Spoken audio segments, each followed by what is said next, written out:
नमस्कार विद्यार्थी मित्रांनो, आज आपण क्लास 7th इंग्लिश यामधील 3.4 please don't read this poem या पोयमचे क्वेश्चन आन्सर बघणार आहोत. बघूया. सुरुवातीला फर्स्ट क्वेश्चन दिला आहे. Have you ever been told not to do certain things? Did you stop doing that immediately और did you continue to do same anyway? Make a list of your don'ts in the group of 5 and discuss. बघा, आता या ठिकाणी डोंट्सचा आपल्याला chart दिलेला आहे. या ठिकाणी आपल्याला क्वेश्चन मध्ये असं सांगितलं आहे, जर तुम्हाला कोणी एखादी गोष्ट करायला नाही म्हटलं तर तुम्ही ती गोष्ट करणे लगेच थांबवतात का, किंवा तुम्ही ती गोष्ट करणे कंटिन्यू चालूच ठेवतात, किंवा इतर प्रकारे तुम्ही ती गोष्ट करतात. या संदर्भात तुम्हाला चर्चा करायची आहे आणि या ठिकाणी 5 विद्यार्थ्यांचा ग्रुप करून त्यावर डिस्कशन करायचं आहे. या ठिकाणी या प्रकारची लिस्ट आहे डोंट्सची. बघा, या ठिकाणी फर्स्ट दिला आहे डोंट टॉक लाय, म्हणजे खोटे बोलू नका. जर तुम्हाला मोठ्या व्यक्तींनी म्हटलं खोटे बोलू नका तर तुम्ही काय करणार? ती गोष्ट करणे लगेच आपण स्टॉप करूया, म्हणजे या ठिकाणी स्टॉप डुईंग इट. सेकंड आहे डोंट रश इनटू इट, म्हणजे या ठिकाणी धावपळ करू नकोस असं जर सांगितलं तर या ठिकाणी आम्ही ते लगेच गोष्ट करणे स्टॉप करणार. नेक्स्ट आहे डोंट इट जंक फूड. आता लहान मुलांना जंक फूड फार आवडतं, त्यामुळे लगेच ती गोष्ट करणे स्टॉप करू शकत नाही. ते थोड्याफार प्रमाणात प्रयत्न करू शकतात, म्हणून या ठिकाणी tried it or did it anyway या प्रकारे आपण त्याचा आन्सर लिहू शकतो. कारण या ठिकाणी लहान मुलं लगेच सांगितल्याबरोबर जंक फूड खाणे टाळणार नाहीत. नेक्स्ट आहे डोंट बी अग्रेसिव्ह, म्हणजे आक्रमक होऊ नकोस. आता जर असं कोणी मोठ्या व्यक्तींनी सांगितलं तर आपण ती गोष्ट लगेच स्टॉप केली पाहिजे. नेक्स्ट आहे अलाउ अदर्स टू स्पीक, म्हणजे इतरांना सुद्धा बोलण्याची संधी द्यायला हवी. ही सुद्धा गोष्ट आपण लगेच स्टॉप करायला हवी. नंतर लास्ट आहे don't watch TV all time, पूर्ण दिवसभर टीव्ही बघू नकोस. या संदर्भात आपण प्रयत्न करू शकतो, किंवा डिड इट एनिवे वेगळ्या प्रकारे आपण ती गोष्ट करू शकतो, परंतु पूर्णपणे टीव्ही बघणे आपण स्टॉप करू शकत नाही. त्यामुळे या ठिकाणी don't watch TV all time या ठिकाणी ट्राईड इटचं ऑप्शन राईट आहे. नेक्स्ट क्वेश्चन बघणार आहोत.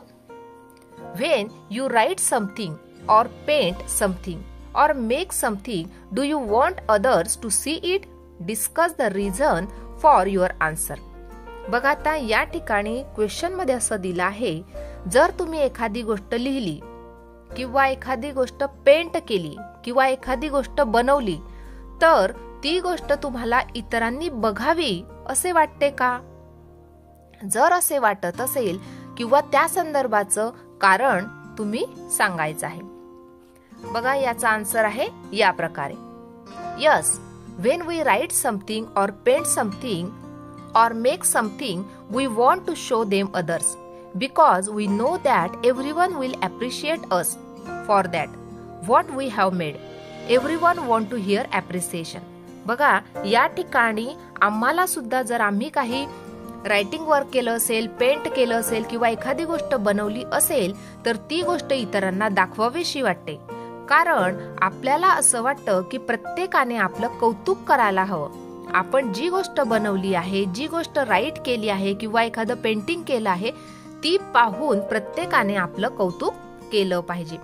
प्रत्येकाला स्वतःचं कौतुक ऐकायला नेहमीच आवडतं. Everyone wants to hear appreciation, प्रत्येकाला आपलं कौतुक ऐकायला आवडतं. पुढचा क्वेश्चन बघणार आहोत. Present any 2 stanza of the poem using proper intonation. बघा, आता या ठिकाणी पोयम मधले कुठलेही 2 स्टांजा घ्यायचे आहे आणि प्रॉपर इंटोनेशन मध्ये, चढ उतारामध्ये ते सादर करायचे आहे. हे स्वतः विद्यार्थ्यांनी ही ऍक्टिव्हिटी करायची आहे. पुढचा क्वेश्चन आहे find the pairs of rhyming words use in each stanza. बघा, आता या ठिकाणी आलेले रायमिंग वर्ड्स या प्रकारे आहे. Me, see, play, away, nice, twice, stop, cop, jail, frail, miss, exit, fun, done, do, two या प्रकारचे हे जे शब्द आहेत हे रायमिंग वर्ड्स आलेले आहेत. नेक्स्ट क्वेश्चन बघणार आहोत. Think and answer. The poet is telling someone not to read the poem. Who is that someone? आता या ठिकाणी पोएट सांगत आहे की ही कविता तुम्ही वाचू नका. आता हु इज दॅट समवन म्हणजे या ठिकाणी कोणाला तो सांगत आहे की ही कविता तुम्ही वाचू नका, तर याचा आन्सर आहे that someone is everybody whose reads the poem. म्हणजे या ठिकाणी जो समवन आहे तो प्रत्येक जण आहे जो ती पोयम वाचत आहे. पुढचा क्वेश्चन आहे what did you feel when you read the line please don't read this poem. म्हणजे तुम्हाला काय फिलिंग्स येत आहे जेव्हा ती लाईन तुम्ही वाचत आहात, please don't read this poem, कृपया करून ही पोयम तुम्ही वाचू नका, तेव्हा तुमच्या मनात काय फिलिंग्स येत आहे. या ठिकाणी याचा आन्सर आहे I feel tempted to read the poem more and more. म्हणजे मला अजून उत्सुकता वाटत आहे आणि मला ती पोयम अजून वाचावीशी वाटत आहे. पुढचा क्वेश्चन आहे does the poet really wants to stop reading the poem. खरोखर त्या पोएटला ही कविता कोणी वाचायला नको आहे का? तर याचा आन्सर आहे no. The poet doesn't want the reader to stop reading the poem. म्हणजे नाही, तो जो पोएट आहे ह्या पोएटला असं अजिबात वाटत नाहीये की रीडरने म्हणजे वाचणाऱ्याने ती कविता वाचवणे थांबवले पाहिजे, असं मुळीच वाटत नाहीये. त्याला वाटतं सर्वांनी ही कविता अजून जास्तीत जास्त वाचायला हवी. यासाठी तो वारंवार म्हणत आहे please don't read this poem. पुढचा क्वेश्चन बघणार आहोत what does the poet mean when he says tell all your friends and family they shouldn't read it too. म्हणजे या ठिकाणी कवीला काय म्हणायचं आहे जेव्हा कवी म्हणत आहे की तुमच्या सर्व मित्रांना, तुमच्या फॅमिली मेंबर्सला सांगा की तुम्ही सुद्धा ती पोयम वाचू नका. या ठिकाणी पोएटला काय सांगायचं आहे? याचा आन्सर आहे या प्रकारे the poets wants us to tell our friends and family also to read this poem. म्हणजे या ठिकाणी कवीला असं वाटतं आहे की जर सर्वचे सर्व जे तुझे मित्र आहेत, तुमचे मित्र आहेत, नंतर तुमचे फॅमिली मेंबर्स आहेत, त्यांनी सुद्धा जास्तीत जास्त ही पोयम रीड केली पाहिजे. नेक्स्ट क्वेश्चन आहे what situation the lines remind you of follow put the poem down now and slowly back away. म्हणजे या ठिकाणी ह्या ज्या लाईन्स दिलेल्या आहे put the poem down now and slowly back away, ह्या लाईन्स तुम्हाला कोणती सिच्युएशनची आठवण करून देतात? याचा आन्सर आहे या प्रकारे it reminds me the situation when the cops warn the criminals to put their guns down and slowly get back away. म्हणजे या ठिकाणी जेव्हा पोलीस लोक क्रिमिनल्सला त्यांची बंदूक खाली ठेवायला लावतात आणि या ठिकाणाहून लवकर निघून जा अशी सूचना देतात, अशा प्रकारची सिच्युएशन या ठिकाणी क्रिएट झालेली वाटते. नेक्स्ट क्वेश्चन आहे decide whether the following things are right or wrong, give the reason for your answer. बघा या ठिकाणी फर्स्ट दिला आहे रीडिंग समवन एल्स लेटर. म्हणजे कोणाचं तरी दुसऱ्यांचं पत्र वाचणे. आता ही जी कंडिशन आहे ही राईट आहे का रॉंग आहे? तर wrong, because it is their personal belonging. Next आहे रीडिंग समवन एल्स डायरी, दुसऱ्यांची डायरी आपण वाचणे. हे सुद्धा रॉंग आहे because it contains all their personal information. Next आहे looking at the keyboard when someone is typing a password. म्हणजे जर कोणी एखादा पासवर्ड टाईप करत असेल तर आपण त्याच्या कीबोर्ड कडे बघणे. हे राईट आहे का रॉंग आहे? तर रॉंग आहे because it is their secret code and made for them only. Next question आहे eavesdropping, listening to the other people's conversation without their knowledge. म्हणजे या ठिकाणी दोन लोक बोलत असताना त्यांचं बोलणं आपण ऐकणे. आपल्याला त्या संदर्भात कुठल्याही प्रकारचं नॉलेज नसताना आपण त्यांचं बोलणं ऐकणे. हे राईट आहे का रॉंग आहे? तर wrong, because these are bad manners to hear other peoples without their conversation knowledge. म्हणजे आपल्याला त्यांच्या कन्व्हर्सेशन बद्दल कुठल्याही प्रकारचं नॉलेज नसताना आपण त्यांचं बोलणं ऐकणे हे बॅड मॅनर्स आहे.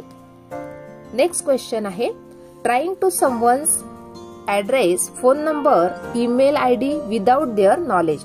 म्हणजे एखाद्याचा ऍड्रेस किंवा त्याचा फोन नंबर किंवा ईमेल ऍड्रेस त्यांना माहित नसताना आपण ट्राय करणे. हे रॉंग आहे because it is also a crime if it is done intentionally to misuse them. Question number 6. Add 1 or 2 lines before or after the lines given below to prepare a short dialogue. या ठिकाणी आपल्याला shorts dialogues बनवायचे आहे. या ठिकाणी एक line दिली आहे, it's only meant for me. या ठिकाणी या प्रकारचे डायलॉग्स लिहू शकतो. A child said, will you please allow me to use this bat? His friend said, no sorry, it's only meant for me. Next आहे that isn't very nice. Paragraph या प्रकारे करू शकतो किंवा डायलॉग्स या प्रकारे आपण बनवू शकतो. Father said, what doing with the dog? Meena said, I am pulling its tail, I like it. Father said, don't do it, that isn't very nice, the dog might bite you. Next आहे you really have to stop. Answer, a boy said, I want 2 or more laddus, mother. Mother said, you already have eaten 4. You really have to stop. Next, there's only one solution. या प्रकारे आपण answer लिहू शकतो. Nita said, my friend Rani is not talking to me. Brother said, what for? Nita said, I quarreled with her. Brother said, there's only one solution. Go and say sorry to her and make friends with her again. Next question आहे question number 7. Find all contracted forms used in the poem. या ठिकाणी या प्रकारचे काही contracted form या poem मध्ये आलेले आहे. It's, that's, there's, am, you had, isn't, don't, you are, I shall, he shall, won't, poems, hears, you shall, shouldn't. या प्रकारचे काही कॉन्ट्रॅक्टेड फॉर्म या पोएम मध्ये आलेले आहे. अशा प्रकारे आज आपण please don't read this poem या पोएमचा इंग्लिश वर्कशॉप पाहिला. आजचा व्हिडिओ कसा वाटला ते नक्की कॉमेंट करून कळवा आणि व्हिडिओला लाईक, शेअर आणि सबस्क्राईब करायला विसरू नका मित्रांनो. धन्यवाद.